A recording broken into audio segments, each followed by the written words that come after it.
భవత్ media news కి స్వాగతం. Bulletin లో ముందుగా హెడ్లైన్స్.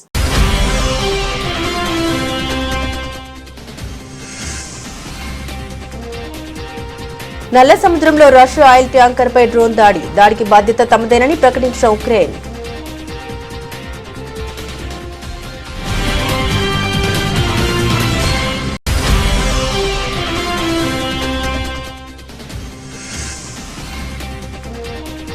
కాశీ తమిళ సంగమం చాలా ఆసక్తికరమైన ఇతివృత్తాన్ని కలిగి ఉంది. ప్రతి ఒక్కరు భాగస్వాములు కావాలని ప్రధాని మోదీ పిలుపు.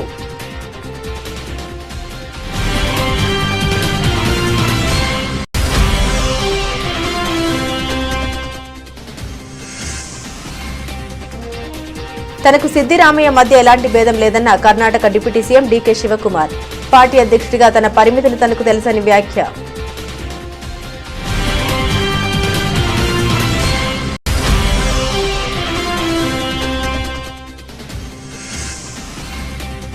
కేజ్రీవాల్ కు షాక్. బీజేపీలో చేరిన సీనియర్ నాయకుడు కంటతడి పెడుతూ కేజ్రీవాల్ కు కీలక సూచన.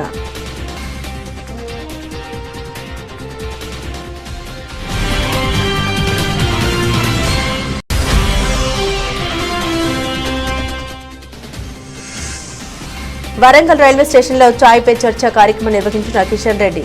వరంగల్ విమానాశ్రయ పనులు వేగవంతం చేయాలని నిర్ణయించినట్లు వెల్లడి.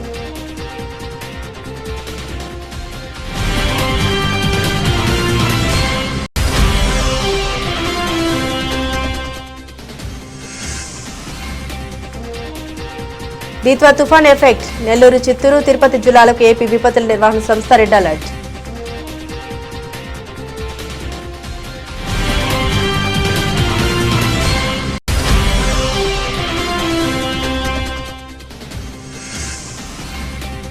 కేసీఆర్ బయటకు రావడం లేదన్న కాంగ్రెస్ విమర్శలపై కేటీఆర్ స్పందన. గోడకు వేలాడదీసిన తుపాకీ కూడా సైలెంట్ గానే ఉంటుందని వ్యాఖ్య.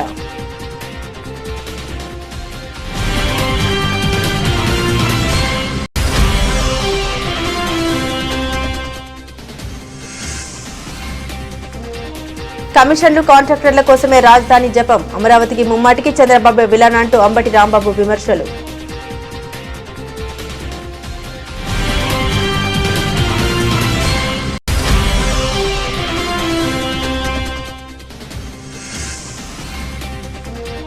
పవన్ కళ్యాణ్ తెలంగాణ వ్యాఖ్యలు. ప్యాకేజీ స్టార్ అంటూ తెలంగాణ ఎమ్మెల్యే తీవ్ర వ్యాఖ్యలు.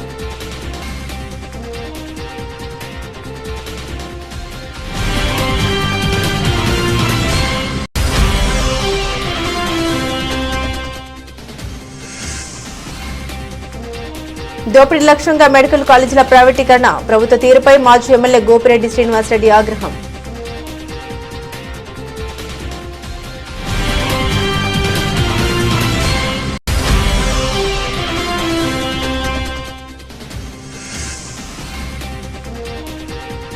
పెద్ద సెట్స్ లో భారీ యాక్షన్ సీన్. యాక్షన్ కొరియోగ్రాఫర్ గా బాలీవుడ్ హీరో తండ్రి.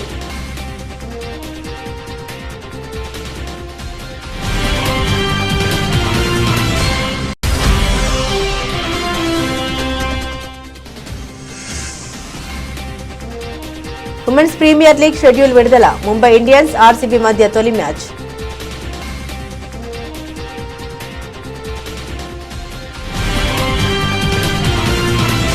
నల్ల సముద్రంలో ఉద్రిక్తత మరోసారి బగ్గుమన్నాయి. రష్యాకు చెందిన విరాట్ అనే ఆయిల్ ట్యాంకర్ పై మానవరహిత సముద్ర వాహనం అన్మాన్డ్ సీ వెహికల్ దాడి చేసింది. శుక్రవారం రాత్రి కూడా ఇదే ట్యాంకర్ పై దాడి జరగగా ఇది రెండో ఘటన. ఈ దాడికి తామే బాధ్యత వహిస్తున్నట్లు ఉక్రెయిన్ ప్రకటించింది. ఉక్రెయిన్ సెక్యూరిటీ సర్వీస్, ఎస్బీయు నౌకాదళం సంయుక్తంగా ఈ ఆపరేషన్ నిర్వహించినట్లు ఏఎఫ్పీ కథనం వెల్లడించింది. తమపై డ్రోన్ దాడి జరిగిందని, సహాయం కావాలని ట్యాంకర్ సిబ్బంది రేడియో ద్వారా అత్యవసర సందేశం పంపారు. ఆధునిక సీ బేబీ నావెల్ డ్రోన్లతో ఈ ట్యాంకర్లను లక్ష్యంగా చేసుకున్నామని, దానికి సంబంధించిన వీడియో ఫుటేజీని కూడా ఉక్రెయిన్ వర్గాలు విడుదల చేశాయి. ఈ దాడులతో రష్యా చమురు రవాణాకు తీవ్ర నష్టం వాటిల్లుతోందని ఉక్రెయిన్ అధికారి ఒకరు తెలిపారు. డిసెంబర్ 2వ తేదీన కాశీలోని నమో ఘాట్లో ప్రారంభమయ్యే కాశీ తమిళ సంగమం చాలా ఆసక్తికరమైన ఇతివృత్తాన్ని కలిగి ఉందని ప్రధాని నరేంద్ర మోదీ తెలిపారు. మన్ కీ బాత్ కార్యక్రమంలో భాగంగా ప్రధాని మోదీ దేశ ప్రజలతో ఈ విషయం పంచుకున్నారు. తమిళం నేర్చుకోండి, తమిళ కరకాలం, తమిళ భాష పట్ల మక్కువ ఉన్న వారందరికీ కాశీ తమిళ సంగమం ఒక ముఖ్యమైన వేదికగా మారిందని మోదీ చెప్పుకొచ్చారు. ప్రతి ఒక్కరూ ఈ కార్యక్రమంలో భాగస్వాములు కావాలని పిలుపునిచ్చారు. विश्व की सबसे पुरानी भाषा और विश्व के सबसे प्राचीन शहरों में से एक शहर, इन दोनों का संगम हमेशा अद्भुत होता है। मैं बात कर रहा हूं काशी तमिल संगमम की। 2 दिसंबर से काशी के नमो घाट पर चौथा काशी तमिल संगमम शुरू हो रहा है। इस बार के काशी तमिल संगमम की थीम बहुत ही रोचक है। लर्न तमिल, तमिल करकलम। काशी तमिल संगमम उन सभी लोगों के लिए एक महत्वपूर्ण मंच बन गया है जिन्हें तमिल भाषा से लगाव है। काशी के लोगों से जब भी बात होती है तो वो हमेशा बताते हैं कि काशी तमिल संगमम का हिस्सा बनना उन्हें बहुत अच्छा लगता है। यहाँ उन्हें कुछ नया सीखने और नए नए लोगों से मिलने का अवसर मिलता है। इस बार भी काशीवासी पूरे जोश और उत्साह के साथ तमिलनाडु से आने वाले अपने भाई बहनों का स्वागत करने के लिए बहुत उत्सुक हैं। मेरा आप सभी से आग्रह है कि आप काशी तमिल संगमम का हिस्सा जरूर बने। इसके साथ ही ऐसे और भी मंचों के बारे में सोचें जिनसे एक भारत श्रेष्ठ भारत की भावना मजबूत हो। यहाँ मैं एक बार फिर कहना चाहूंगा, तमिल कलाचारम उयर्वानद, तमिल मोली उयर्वानद, तमिल ఇండియావిన్ పేరుమిదం। తనకు సీఎంకు మధ్య ఎలాంటి భేదం లేదని పార్టీ అధ్యక్షుడిగా తన పరిమితులు తనకు తెలుసని Karnataka deputy CM DK Shivakumar అన్నారు. సీఎం సిద్ధరామయ్యతో తన సమావేశంపై శివకుమార్ మీడియాతో మాట్లాడారు. ఎక్కడా తాను విభేదాలు సృష్టించే వ్యాఖ్యలు చేయలేదని, తాము కట్టుబడి ఉన్నామని స్పష్టం చేశారు. తాను ప్రతిదీ వెల్లడించలేనని, ఇది మీడియా కోసం కాదు, పార్టీ కార్యకర్తలకు మరియు కర్ణాటక ప్రజలకు సందేశాలు పంపడం మా బాధ్యత అని పేర్కొన్నారు. Say there was no difference with me or the chief minister. Myself being a party president, I know my limits. Nowhere I have made any comments or difference opinion with the honorable chief minister. We all have worked together. There is lot of aspiration with the people of Karnataka. We are committed to it. We will work out. Our aim is 28 and 29. For that we all are ready to work and we will work out together. So how do you see this kind of politics that is going on? What's your conversation with the KC Venugopal? I can't disclose all those things. I have not spoken to everyone. All that I can't disclose. This is not a matter for the media. It is for all of us to send a message to our party cadres and the people of Karnataka. I thank all your cooperation. So how do you see this kind of conversation going on with the BJP? No, myself, Chief Minister, will have to work out a strategy. We wanted all-party meeting on various issues connected to the water, funds, maize, sugarcane. All these things are big issues which central government has to take appropriation. We want the voices of our parliament members, irrespective of the party, to raise there and stand before supporting Karnataka. So I will discuss and ask him when we'll have to call all-party meeting. Then we'll go. Delhi municipal corporation ఉప ఎన్నికలకు ఒక రోజు ముందు Aam Aadmi party senior నాయకుడు మాజీ MLA Rajesh Gupta party అధినేత అరవింద్ కేజ్రీవాల్ కు shock ఇచ్చారు. ఆయన ఆమ్ ఆద్మీ పార్టీని వీడి బీజేపీలో చేరారు. ఆమ్ ఆద్మీ పార్టీ జాతీయ ప్రతినిధిగా, పార్టీ కర్ణాటక ఇన్ఛార్జిగా ఆయన పనిచేశారు. ఢిల్లీ బీజేపీ అధ్యక్షుడు వీరేంద్ర సచ్దేవ సమక్షంలో ఆయన పార్టీలో చేరినట్లు ఢిల్లీ బీజేపీ తెలిపింది. అన్నా హజారే ఆందోళన సమయంలో ఉద్యోగాల్ని వదిలేసిన వారిని ఆమ్ ఆద్మీ పార్టీ ఇప్పుడు పట్టించుకోవడం లేదని ఆయన విమర్శించారు. ఆమ్ ఆద్మీ నేతలు కార్యకర్తల్ని వాడుకుని వదిలేస్తున్నారని ఆరోపించారు. అరవింద్ కేజ్రీవాల్, ప్రజలు మిమ్మల్ని ఎందుకు విడిచిపెడుతున్నారో మీరు ఆలోచించండి. నేను ఎల్లప్పుడూ మీకోసం నిలబడ్డాను. టీవీ డిబేట్లలో కూడా పార్టీ తరపున పోరాడాను అని ఆయన భావోద్వేగానికి గురయ్యారు. ఆమ్ ఆద్మీ పార్టీ నేతల్ని, కార్యకర్తల్ని యూజ్ అండ్ త్రో పద్ధతిలో చూసే అలవాటు కేజ్రీవాల్ పతనానికి కారణమని ఆయన తీవ్రంగా విమర్శించారు. अरविंद जी, आपको सोचना पड़ेगा, लोग आपको छोड़ के क्यों जा रहे हैं। जिस आदमी को आपने टिकट दी वो अपने जन्मदिन टैटल लगा लगा के मना रहा था जब आपके बच्चे परेशान थे। तब मैंने अपने बच्चों के जन्मदिन नहीं मनाए, तब मैंने अपनी सैलरी एक अखाड़े में दान कर दी और आप उस आदमी को टिकट दे देते हो। आप पे इतने आरोप लगे, हम आपके साथ खड़े रहे, टीवी पे आपके लिए लड़ते रहे, विधानसभा में लड़ते रहे। वफादारी की एक ही बात आपने दी। मैं काम करना जानता हूं, अपने देश के लिए, जनता के लिए करूंगा और जो कुछ भी मुझे यहां जिम्मेवारी मिलेगी मैंने अध्यक्ष जी से कोई पद नहीं मांगा है, कोई कमिटमेंट नहीं मांगी। काम बस मैं काम करना चाहता हूँ अपने देश के लिए, अपनी जनता के लिए, और ये विश्वास दिलाता हूँ कि आपको कभी इस बात का दुख नहीं होगा। प्रवीण जी, जय भारत, जय हिंद। पानी लीजिए। కేంద్ర మంత్రి కిషన్ రెడ్డి హైదరాబాద్ నుండి వందే భారత్ ఎక్స్ప్రెస్ రైల్లో ప్రయాణించి వరంగల్ చేరుకున్నారు. వరంగల్ రైల్వే స్టేషన్ అభివృద్ధి పనుల్ని ఆయన పరిశీలించారు. అనంతరం రైల్వే స్టేషన్ క్యాంటీన్లో చాయ్ పే చర్చ కార్యక్రమం నిర్వహించారు. వరంగల్ నగరంలోని భద్రకాళి అమ్మవారిని ఆయన దర్శించుకున్నారు. నగరంలో పలు అభివృద్ధి పనులపై అధికారులతో సమీక్షించిన అనంతరం కిషన్ రెడ్డి మీడియాతో మాట్లాడారు. వరంగల్ విమానాశ్రయ పనుల్ని వేగవంతం చేయాలని నిర్ణయించినట్లు ఆయన తెలిపారు. ఇక్కడ నుండి తొలుత ఏటీఆర్ విమానాలు నడపాలని భావిస్తున్నామని, ఆ తర్వాత స్పందనను బట్టి మరిన్ని సర్వీసులు నడుపుతామని తెలిపారు. కాజీపేట రైల్వే కోచ్ ఫ్యాక్టరీ నిర్మాణ పనులు వేగంగా సాగుతున్నాయని కేంద్ర మంత్రి అన్నారు. రెవెన్యూ అధికారులను పిలిచి మాట్లాడాను. ఈ మమనూర్ ఎయిర్పోర్ట్ ఏదైతున్నదో మీకు అందరికీ తెలుసు, మీకు తెలిసిన విషయమే. 696 ఎకరాల భూమి ఎయిర్పోర్ట్ అథారిటీ దగ్గర ఇప్పటికే ఉంది, పాత ఎయిర్పోర్ట్ సంబంధించి. అది Hyderabad international airport limited HIAL మరియు ఇండియన్ ఎయిర్ ఫోర్స్ లో నుంచి నో అబ్జెక్షన్ సర్టిఫికెట్ ఇప్పటికే కేంద్ర ప్రభుత్వము ఇవ్వడం జరిగింది. 2021 లోనే ఆనాటి పౌర విమానయాన శాఖ మంత్రి జ్యోతిరాదిత్య సింధియా గారు స్వయంగా హైదరాబాద్ కు వచ్చి నాటి ముఖ్యమంత్రి అయినటువంటి కేసీఆర్ ని కలిసి మరి లిఖిత పూర్వకంగా రాష్ట్ర ప్రభుత్వం ఇనిషియేటివ్ తీసుకుంటే ఎయిర్పోర్ట్ నిర్మాణానికి కేంద్ర ప్రభుత్వం సిద్ధంగా ఉందని వారు చెప్పడం జరిగింది. అదేవిధంగా నేను కూడా జూలై 2022 మరియు ఫిబ్రవరి 15th కు 2023 2 ఉత్తరాలను ఆనాటి ముఖ్యమంత్రి కేసీఆర్ గారికి రాయడం జరిగింది ఈ ఎయిర్పోర్ట్ అభివృద్ధి విషయంలో. కానీ ఆనాడు ఉన్నటువంటి ముఖ్యమంత్రి నుంచి ఏ స్పందన రాలేదు. మీకు అందరూ తెలుసు, అనేక ఉత్తరాలు తెలంగాణ అభివృద్ధి విషయంలో నేను రాసినప్పుడు కూడా ఒక్క ఉత్తరాన్ని కూడా నాటి ముఖ్యమంత్రి కేసీఆర్ స్పందించలేదు. వన్వేలో ఒంటరిగా అట్లా ఉంటుండే మా ఉత్తరాలు. ఇప్పుడు రాష్ట్ర ప్రభుత్వము మాట్లాడిన తర్వాత రాష్ట్ర ప్రభుత్వం 280 ఎకరాల భూమిని సేకరించడానికి ముందుకొచ్చింది. ఇది తొందరగా పూర్తి చేసినట్లయితే ఆ భూమిని ఎయిర్పోర్ట్ అథారిటీ ఇండియాకు మరి హ్యాండ్ ఓవర్ చేస్తే దానికి సంబంధించినటువంటి మాస్టర్ ప్లాన్ డాక్యుమెంట్స్ కూడా కొంత ప్రిపేర్ అవుతా ఉంది. ఎంత తొందరగా ఈ యొక్క భూమి పూజ చేయించాలనేటువంటిది ఆలోచన. ఆ యొక్క ఎయిర్పోర్ట్ పనులు కూడా త్వరితగతిన పూర్తి చేయాలనేటువంటి ఆలోచనతో ముందుకెళ్తా ఉన్నామన్న విషయాన్ని ఈ సందర్భంగా చర్చించడం జరిగింది.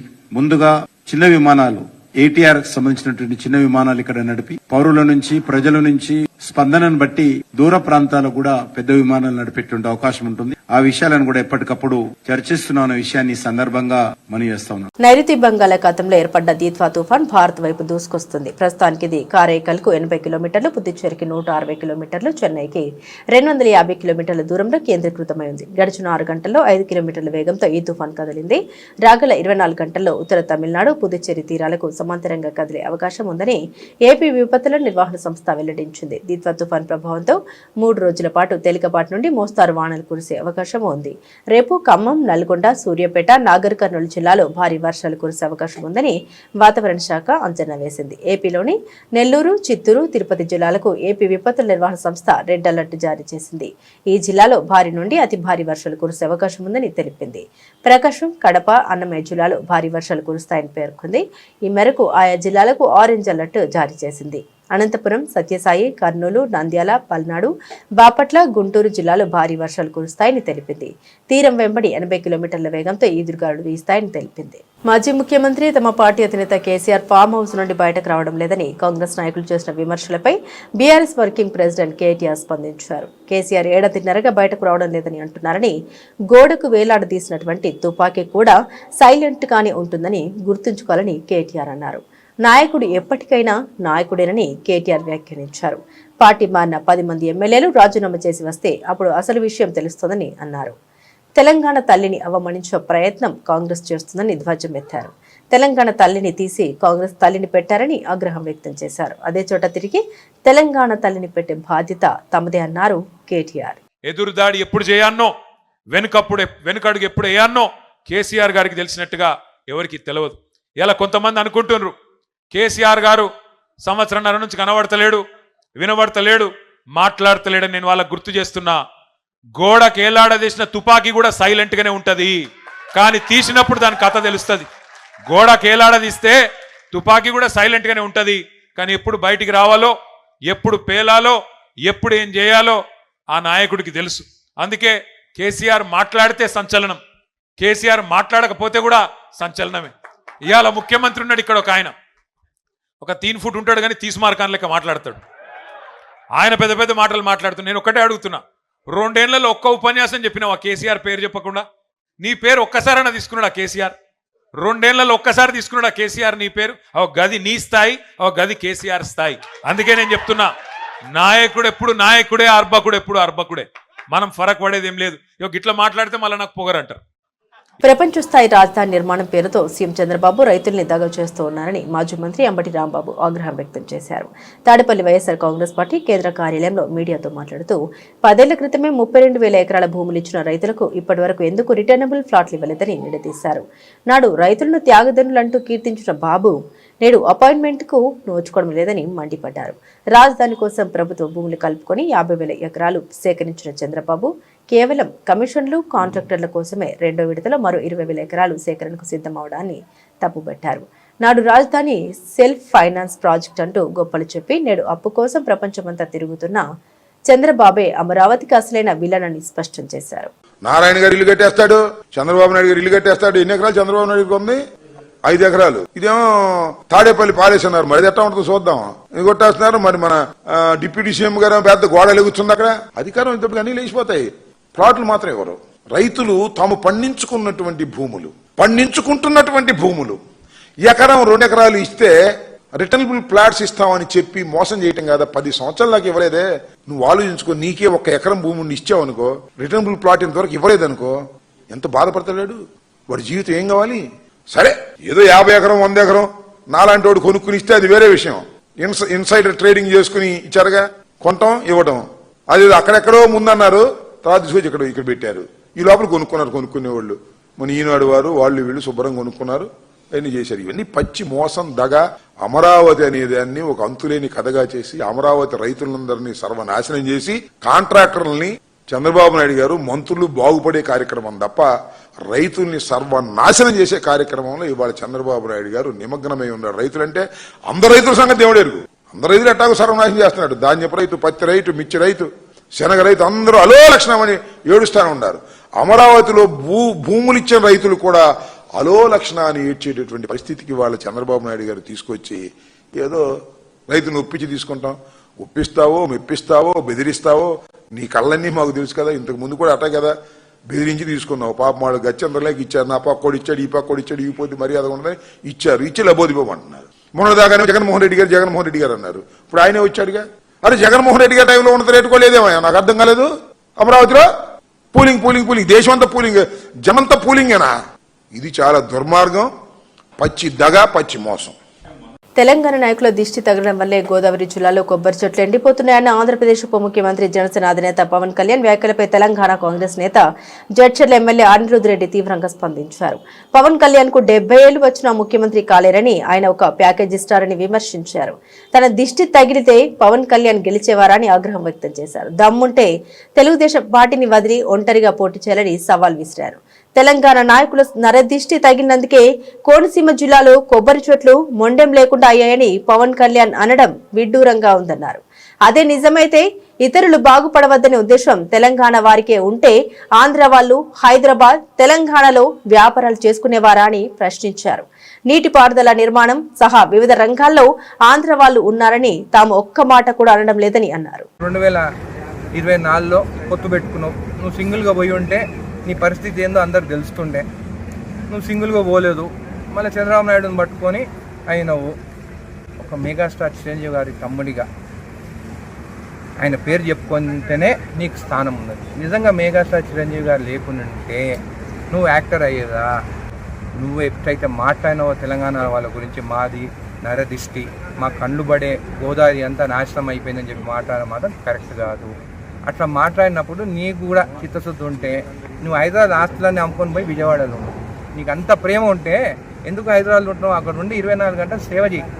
ఇంకోటి కూడా అంటున్నాను, వచ్చే ఎలక్షన్లో 15 ఏళ్ళ తర్వాత నేను సీఎం అవుతాను అన్నావు. నేను ఒక నార్మల్ ఎవ్వరిది సపోర్టు లేకుండా జడ్చల ప్రజల సపోర్టు ఎమ్మెల్యే నేనే 10 ఏళ్ళ తర్వాత నేను కూడా సీఎం క్యాండిడేట్ కావచ్చు అని అన్నాను. నువ్వు ఇంకా 15 ఏళ్ళు అంటే నీకు 70 ఏళ్ళు అయినాక సీఎం అవుతాయి. చేసేది ఏముంటుంది ఇంకా 70 ఏళ్ళకి అయితే? వచ్చే ఎలక్షన్లోనే ఇండివిజువల్గా నిలబడి రాదా? నేను కూడా ఒక ఫ్యాన్గా చెప్తున్నాను నీకు, నీ ఫ్యాన్లు కూడా అదే మాట్లాడుతున్నారు. ఎందుకు ఒకరితో పొత్తు? ఇండివిజువల్ నిలబడి గెలువు. నేను కూడా చెప్తున్నాము, మా నరదిష్టి ఉండదు, నువ్వు కావాలనే కోరుకుంటాం మేము. కాబట్టి పవన్ కళ్యాణ్ గారు క్షమాపణ చెప్పాల్సిందే. మా తెలంగాణలో గురించి మాట్లాడొద్దు, మేము మీ గురించి ఎక్కడ మాట్లాడుతున్నాము. మీరు వచ్చి తల దాచుకునేదేమో ఇక్కడ, అక్కడ జగన్ సీఎం అయితేనేమో మీ మనుషులు టీడీపీ, జనసేన, బీజేపీ వాళ్ళు వచ్చి హైదరాబాద్ ఉంటారు. అక్కడ మీరు సీఎం అయితేనేమో వైఎస్ఆర్సీపీ వాళ్ళు వచ్చేసి ఇక్కడ తల దాచుకుంటారు. అరే మీకు దాచుకునే దానికే హైదరాబాదు, మీ బిజినెస్ కోసమే హైదరాబాదు. కానీ తెలంగాణ వాళ్ళ కళ్ళు మాత్రము మేము నరదృష్టి పెడతామని చెప్పి మాట్లాడేది మాత్రం కరెక్ట్ కాదు. మీరు క్షమాపణ చెప్పాల్సిందే. లేకుంటే హైదరాబాద్ ఎందుకు ఆస్తులు కొనుక్కుంటున్నావు, ఇప్పుడే కొనుక్కుంటున్నావు కదా, ఆస్తులన్నీ ఎక్కడి నుంచి వచ్చినాయి, అప్పులన్నీ తీరినాయి అంట కదా అని అందరు ప్రజలు అంటున్నారు. అయినా కానీ యాజ్ అ ఫ్యాన్ మీ కుటుంబం బాగుండాలని చెప్పి, మీ కుటుంబంలో కూడా అందరూ తెలంగాణ వాళ్ళని పెళ్లి చేసుకున్నారు కదా. రామ్ చరణ్ ఎవరు చేసుకున్నారు, తెలంగాణ అమ్మాయి. అల్లు అర్జున్ ఎవరు చేసుకున్నారు, తెలంగాణ అమ్మాయిని. అంటే మా ఆస్తులు కావాలి, మావన్నీ కావాలి, కానీ మా కళ్ళు మాత్రం నరదిష్టి అని అంటారా?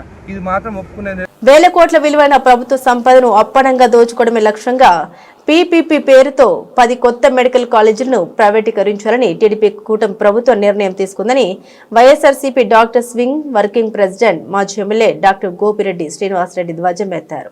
తాము అధికారంలోకి వస్తే మెడికల్ సీట్లన్నీ కన్వీనర్ కోటాలని భర్తీ చేస్తామని హామీ ఇచ్చిన కూటమి పెద్దలు అధికారంలోకి వచ్చాక దాన్ని కేవలం 50% పరిమితం చేయడం దుర్మార్గమని ఆయన మండిపడ్డారు. మిగతా 50% సీట్లను బీసీ కేటగిరీలో మేనేజ్మెంట్ తో పాటు ఎన్ఆర్ఐ కోటా కింద భర్తీ చేసేలా కేబినెట్ లో తీర్మానించడం విద్యార్థుల్ని దగా చేయడమేనని ఆక్షేపించారు. పైగా మెడికల్ కాలేజీల భూములను ఎకరా 100 రూపాయలకే లీజుకివ్వడం అంటే ప్రభుత్వ ఆస్తుల్ని అప్పనంగా దోచిపెట్టడమని తేల్చి చెప్పారు. దీన్ని డబుల్ చేసే కార్యక్రమం అంటే 66 సంవత్సరాలు అప్పటికి రాజు ఎవరో రెడ్డి ఎవరో, ఎవరు ఉంటారో తెలియదు, ఎవరు పోతారో తెలియదు. తరతరాలుగా ఇక కాలేజీలు పొందిన వాళ్ళకి తరతరాలుగా వాళ్ళ కుటుంబాలు ఈ యొక్క సంపాదన చేసుకునే విధంగా ఈరోజు పీపీపీ మోడ్ తీసుకొచ్చారంటే ఈ రాష్ట్రం ఎటువైపు వెళుతుంది, ఎటువైపు తీసుకువెళ్తున్నారో ఈరోజు ప్రజలు అర్థం చేసుకోవాలి. మరొక విషయం ఏంటంటే ఎకరా లీజు 100 రూపాయలు. ఎంత కారు చౌక బేరం. నిజంగా ఈరోజు మార్కెట్లో కేజీ టమాటాలు 100 రూపాయలు అమ్ముతున్నారు, కేజీ కందిపప్పు 100 రూపాయలు అమ్ముతున్నారు. అంటే ఒక కేజీ టమాటాలకి 1 ఎకరం లీజు ఇచ్చేస్తున్నాడు చంద్రబాబు నాయుడు. 66 సంవత్సరాలు 1 ఎకరా అంటే ఒక్కొక్క మెడికల్ కాలేజీ 50 ఎకరాలు ఉందనుకోండి, 5,000 రూపాయలు దాని లీజు. 100 ఎకరాలుంటే 10,000 రూపాయలు. 10,000 రూపాయలకు ఒక మెడికల్ కాలేజీ లీజు, 5,000 రూపాయలకు ఒక మెడికల్ కాలేజీ లీజు. అంటే ఈ ప్రభుత్వం అంత దిగజారిపోయి ఈరోజు పరిపాలన చేస్తుంది. తన అనుచరులకి ఏ విధంగా దోచిపెట్టే కార్యక్రమం చేస్తున్నారు. దాచుకో పంచుకో. జగన్మోహన్ రెడ్డి గారు అన్నారు కదా, ఇది పక్క దోచుకోవటం, పేరేమో ఒకటి ఉంటది, వెనకేమో కూటమి పెద్దలు దోచుకోవటానికి వాళ్ళ దగ్గర ఈరోజు కిక్ బ్యాక్స్, పెద్ద ఎత్తున కిక్ బ్యాక్స్ తీసుకోవడానికి ఈరోజు ఈ లీజ్ ఇచ్చే కార్యం. నేను ఛాలెంజ్ విసురుతున్నాను, ఈ రాష్ట్రంలో ఏ ప్రైవేట్ మెడికల్ కాలేజ్ అయినా ఈరోజు జగన్మోహన్ రెడ్డి గారు కట్టించిన ప్రభుత్వ మెడికల్ కాలేజీ ధీటుగా ఉందా అని ఈరోజు నేను ప్రశ్నిస్తున్నాను. ఇలాంటి మెడికల్ కాలేజీలు దేశంలో ఎక్కడా లేదు. ఏ ఒక్క రాష్ట్రంలో కూడా ఒక ప్రభుత్వం నిర్మించిన మెడికల్ కాలేజీని ఇంతవరకు ప్రైవేటు వ్యక్తులుగా అప్పగించిన దాఖలాలు ఎక్కడా లేవు. ఒక్క ఆంధ్రప్రదేశ్ రాష్ట్రంలో ఎందుకు వస్తున్నాయి? మీరు ఈ విధంగా నిర్మాణం చేసిన కాలేజీలని మళ్ళీ దానిలో ఏం పెట్టారు? 2 సంవత్సరాలట ప్రభుత్వ వైద్యశాలను ఉపయోగించుకోవచ్చట. ఈరోజు ఎక్కడైతే ఈ మెడికల్ కాలేజ్ 4 మెడికల్ కాలేజీలు పీపీపీ మోడ్లో టెండర్ బిడ్స్ కాల్ ఫర్ చేశారో, ఈ 4 కాలేజీలకు సంబంధించి అక్కడున్న ప్రభుత్వ హాస్పిటల్స్ ను కూడా ఈ మెడికల్ కాలేజీలకు అటాచ్ చేసే కార్యక్రమం చేస్తున్నారు. అక్కడ పనిచేస్తున్న సిబ్బందికి కూడా జీతాలు కూడా ప్రభుత్వమే ఇస్తుందట. అంటే రెడీమేడ్ గా వాళ్ళకి మొత్తం తాకట్టు పెట్టే కార్యక్రమం చేస్తున్నాడు. ఈ పేషెంట్స్ ఎవరైతే వస్తున్నారో హాస్పిటల్కి, వీళ్ళలో 70% మందికి ఉచితంగా వైద్య సేవలు అందిస్తారట, 30% మందికి పేమెంట్ ఛార్జ్ చేస్తారట. మనం చూసాం ప్రభుత్వ మెడికల్ కాలేజీలో రోజుకి 1000 మంది రోగులు వస్తూ ఉంటారు. 1000 మందిలో సపోజ్ ఒక 1000 మంది వచ్చారనుకోండి, 700 మందికి మేము ఫ్రీగా చేస్తాం, మిగిలిన 300 మందికి మేము చేయం, డబ్బులు ఛార్జ్ చేస్తామంటే హాస్పిటల్కి వచ్చినోడు ఏ విధంగా భావిస్తారండి? Mega power star Ram Charan హీరోగా బుచ్చిబాబు దర్శకత్వంలో తెరకెక్కుతున్న పెద్ద సినిమా షూటింగ్ శరవేగంగా జరుగుతుంది. ప్రస్తుతం హైదరాబాద్లోని అల్యూమినియం ఫ్యాక్టరీలో ఈ చిత్రానికి సంబంధించిన ఓ భారీ యాక్షన్ ఘట్టాన్ని చిత్రీకరిస్తున్నారు. ఈ కీలక షెడ్యూల్ రామ్ చరణ్ తో పాటు కన్నడ స్టార్ హీరో శివరాజ్ కుమార్ కూడా పాల్గొంటున్నారు. ఈ హై వోల్టేజ్ యాక్షన్ సీక్వెన్స్ కు బాలీవుడ్ చెందిన ప్రముఖ stunt director hero Vicky Kaushal తండ్రి అయిన శ్యామ్ కౌశల్ పర్యవేక్షణ అందిస్తుండడం విశేషం. దంగల్, బాజీరో మస్తానీ వంటి బ్లాక్ బస్టర్ చిత్రాలకు పనిచేసిన ఆయన ఆధ్వర్యంలో నవకాంత్ మాస్టర్ ఈ ఫైట్ ను కొరియోగ్రఫీ చేస్తున్నారు. వందలాది మంది ఫైటర్లు పాల్గొంటున్న ఈ సన్నివేశాన్ని అత్యంత సహజంగా రఫ్ అండ్ రా మాస్ యాక్షన్ తో తీర్చిదిద్దుతున్నట్లు సమాచారం. సినిమా కథలో ఈ ఫైట్ అత్యంత కీలకమైన మలుపుగా నిలుస్తోందని, సినిమాకి హైలైట్ గా ఉంటుందని చిత్ర యూనిట్ వర్గాలు చెబుతున్నాయి. Women's premier league 2026 season schedule విడుదలైంది. టోర్నీ జనవరి 9న మొదలు కానుంది. తొలి match Mumbai Indians royal Challengers Bengaluru మధ్య నవీ ముంబైలోని డాక్టర్ డివై పాటిల్ స్టేడియంలో జరుగుతుంది. భారత క్రికెట్ నియంత్రణ బోర్డు ఈ విషయాన్ని ప్రకటించింది. గతంలో నవంబర్ 20న ఢిల్లీలో జరిగిన ఉమెన్స్ ప్రీమియర్ లీగ్ మెగా వేలం సందర్భంగా league chairman Jayesh George tournament తేదీల వేదికలను వెల్లడించిన విషయం తెలిసిందే. ఉమెన్స్ ప్రీమియర్ లీగ్ మొదటి దశ జనవరి 9 నుండి జనవరి 17 వరకు నావీ ముంబైలో జరుగుతుంది. రెండో దశ జనవరి 19 నుండి ఫిబ్రవరి 5 వరకు బరోడాలో జరుగుతుంది. ఫైనల్ మ్యాచ్ వడోదరలోనే జరుగుతుంది. లీగ్ దశలో మొత్తం 20 మ్యాచ్లు జరుగుతాయి. ఎలిమినేటర్ ఫిబ్రవరి 3న జరుగుతుంది. ఆ తర్వాత 2 రోజుల తర్వాత ఫిబ్రవరి 5న ఫైనల్ జరుగుతుంది. షెడ్యూల్లో కేవలం 2 మాత్రమే డబుల్ హైడర్స్ మ్యాచ్లున్నాయి. ఉమెన్స్ ప్రీమియర్ లీగ్ 2026 కోసం మొత్తం 277 మంది ఆటగాళ్లు వేలానికి అందుబాటులో రాగా, ఇందులో 67 మంది ఆటగాళ్లను మాత్రమే ఆయా జట్లు కొనుగోలు చేశాయి. ఇందులో 23 మంది విదేశీ ఆటగాళ్లు ఉన్నారు. ఫ్రాంచైజీలు ప్లేయర్ల కోసం 40.8 కోట్లు ఖర్చు చేశాయి. 2023 సీజన్లో ముంబై ఇండియన్స్ టైటిల్ నెగ్గగా 2024లో రాయల్ ఛాలెంజర్స్ బెంగళూరు టైటిల్స్ ఎగరేసుకుని పోయింది. ఈ సీజన్లో ఏ జట్టు ట్రోఫీ నెగ్గుతుందో చూడాల్సిందే. పాయింట్ల పట్టికలో అగ్రస్థానంలో ఉన్న జట్టు నేరుగా ఫైనల్ కు చేరుకుంటుంది. 2, 3 స్థానాల్లో ఉన్న జట్టు ఎలిమినేటర్ ఆడాల్సి ఉంటుంది. బులెటిన్ ముగించే ముందు హెడ్లైన్స్ మరోసారి.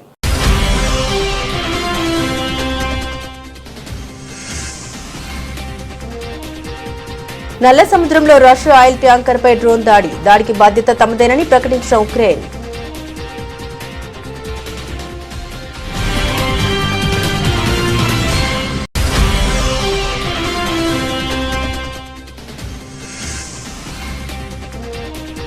కాశీ తమిళ సంగమం చాలా ఆసక్తికరమైన ఇతివృత్తాన్ని కలిగి ఉంది. ప్రతి ఒక్కరు భాగస్వాములు కావాలని ప్రధాని మోదీ పిలుపు.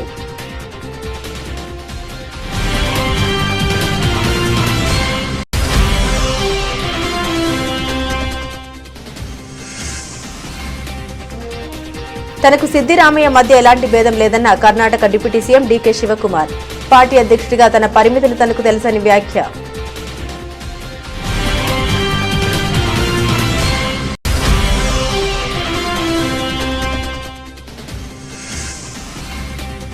కేజ్రీవాల్ కు షాక్. బీజేపీలో చేరిన సీనియర్ నాయకుడు కంటతడి పెడుతూ కేజ్రీవాల్ కు కీలక సూచన.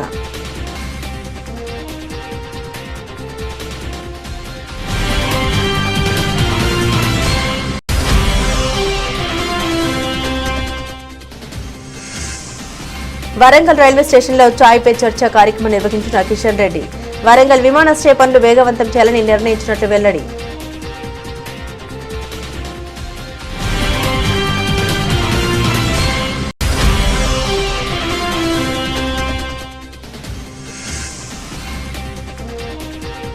దీత్వా తుఫాన్ ఎఫెక్ట్. నెల్లూరు, చిత్తూరు, తిరుపతి జిల్లాలకు ఏపీ విపత్తుల నిర్వహణ సంస్థ రెడ్ అలర్ట్.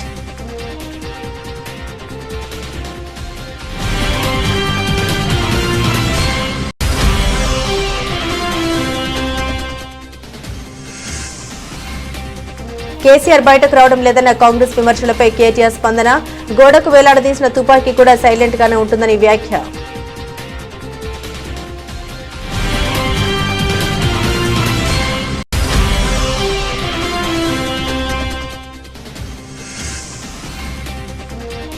కమిషన్లు, కాంట్రాక్టర్ల కోసమే రాజధాని జపం. అమరావతికి ముమ్మాటికి చంద్రబాబు విలన్ అంటూ అంబటి రాంబాబు విమర్శలు.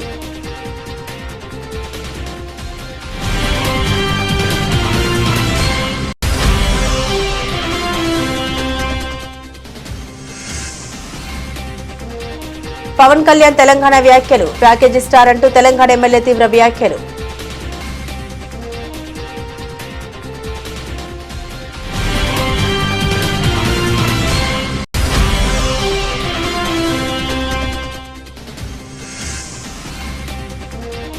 దోపిడీ లక్ష్యంగా మెడికల్ కాలేజీల ప్రైవేటీకరణ, ప్రభుత్వ తీరుపై మాజీ ఎమ్మెల్యే గోపిరెడ్డి శ్రీనివాసరెడ్డి ఆగ్రహం.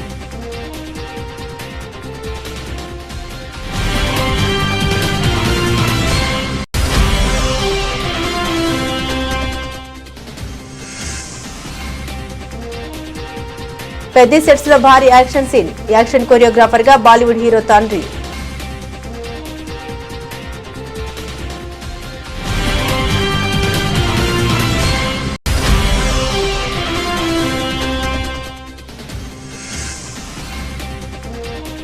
ఉమెన్స్ ప్రీమియర్ లీగ్ షెడ్యూల్ విడుదల, ముంబై ఇండియన్స్ ఆర్సీబీ మధ్య తొలి మ్యాచ్.